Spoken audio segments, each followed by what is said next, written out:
రాష్ట్ర వ్యాప్తంగా మనం చూసుకుంటే అమ్మఒడి, తల్లికి వందనం ఏదైతే అమ్మఒడి గత ప్రభుత్వాల అమ్మఒడి ప్రజెంట్ తల్లికి వందనం అనే పథకం పేరుతో పథకం కంటిన్యూ అవుతుందో దీనికి సంబంధించి మనకి తప్పు మీకు ఇప్పుడు తెలిసి వచ్చిందా?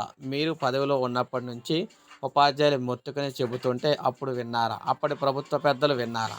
అమ్మఒడి, తల్లికి వందనంలో ఒక్క పైసా అయినా కూడా విద్యార్థులకు ఉపయోగపడకుండా పడుతుందా? ఓట్ల కోసం, ప్రైవేట్ స్కూళ్ళ కోసం అని మీకు తెలియదా?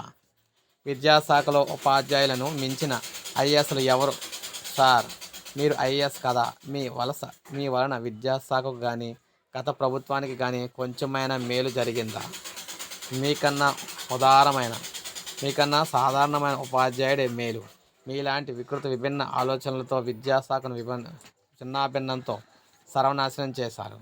మీరు రాబోయే తరాలకు ఆదర్శం అయితే విద్యా వ్యవస్థ సర్వనాశనం అవుతుంది. ఇప్పటికైనా మీరు జ్ఞానోదయం అయినందున ఈ వీడియో చేసినందుకు ఇక్కడ చూసిన వారు ధన్యులు అవుతారు. ఎందుకంటే ముఖ్యంగా తల్లికి వందనం పథకానికి సంబంధించి ప్రైవేట్ స్కూల్కి ఇవ్వడం వల్ల గవర్నమెంట్ స్కూల్ అన్నీ మూతపడుతున్నాయని, అందువల్ల వెంటనే ఇప్పటికే చాలా స్కూల్ అయితే మూసేసే పరిస్థితులు అయితే ఉన్నాయని వెంటనే ప్రైవేట్ స్కూళ్ళకు ఈ తల్లికి వందనం అనే పథకాన్ని ఆపేయాలని చెప్పేసి అంటున్నారన్నమాట. సో ఒత్తిళ్ళు అయితే వస్తున్నాయి. సో చూడాలి మరి ప్రభుత్వం ఏం చేస్తుంది ఏంటనేది. సో ఇది అప్డేట్. ఒక లైక్ చేయండి, సబ్స్క్రైబ్ చేసుకోండి, మంచి సబ్స్క్రైబ్